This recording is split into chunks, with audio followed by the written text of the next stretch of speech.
Give me your opinion at thehimreport.com. I'm Raphael Helm signing out. To the Helm Report. Visit thehimreport.com for more news and updates. Every single day.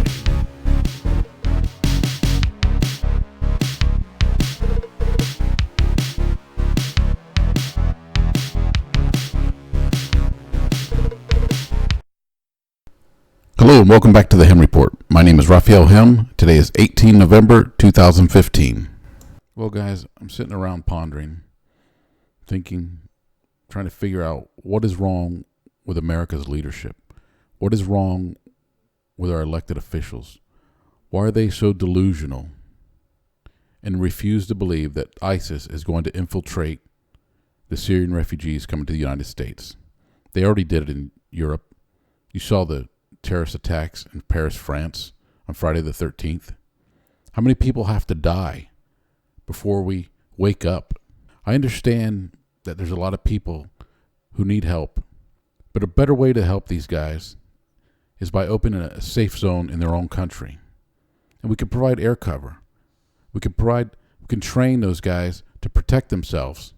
You saw the French swing into action. You saw Russia swing into action. Where's America's action? Where's our president? Instead of fighting ISIS, he's fighting the Republican Party. Like I said before, I'm happy to see that a few Democrats are standing up to him and saying enough is enough. We have to do something about this threat. Even Chuck Schumer said we have to pause the flow of Syrian refugees coming into the United States.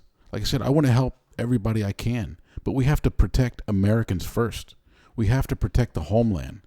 Do you believe that we have the resources at this moment to vet the thousands of refugees coming into the country?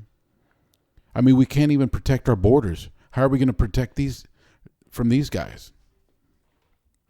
We have limited resources. Our government is going broke, and socialism is on the rise. Can someone please give me an answer?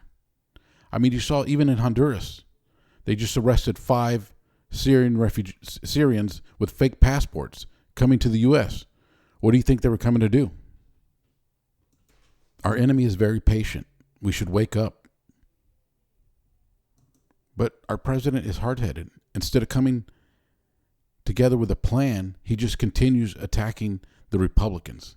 What's that going to do? Why can't he be as hard on ISIS as he is on the Republicans? We have 30-something governors against the Syrian refugees coming to their states.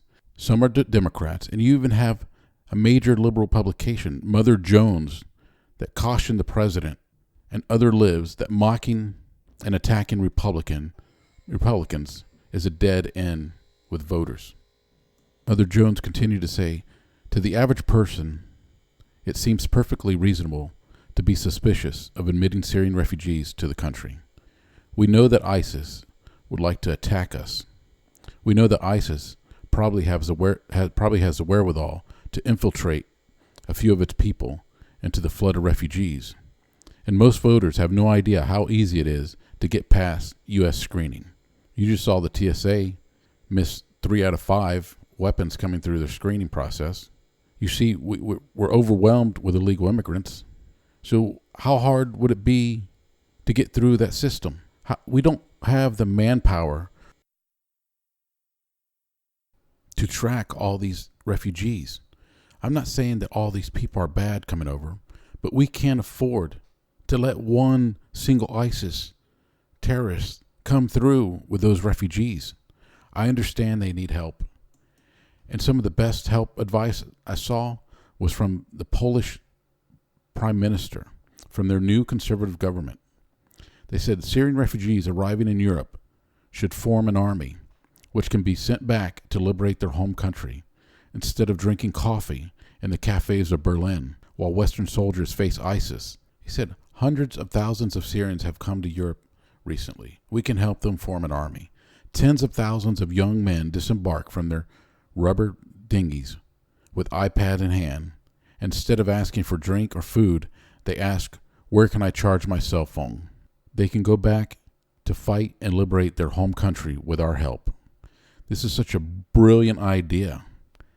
Instead of just giving them refuge, we can help them liberate their country, and they can continue to live out their lifestyle, a free lifestyle, a free life. Another question I have is, when going over the news, and I saw when they took out Jihadi John, there was a satellite picture and it said ISIS headquarters. Or even some of the locations where the French bombed, those were all given by U.S. intelligence. So I asked myself, why are those buildings still standing? Why haven't U.S. airplanes bombed those locations? What are we doing? What have we been doing? What kind of sorties are they flying? And trust me, I'm not blaming the military because they're only following orders. I know it's very difficult for them at this moment with these rules of engagements because it's not an easy task to fight a war when your hands are tied. I ask each of you to be compassionate, but also put America first and protect American lives. And let's figure out our problems. But we can also help these guys. Like I said, the Polish Prime Minister had a beautiful idea. And we can do this. If the world came together, we can do it. You saw France in action. You saw Russia in action. And I know America has the wherewithal to go to action, figure out this problem and end it. It's not going to be a short war. It's going to be long, but it's a war worth fighting because it's a war over freedom. Give me your opinion at thehimreport.com. I'm Raphael Helm signing out. Visit thehimreport.com for more news and updates.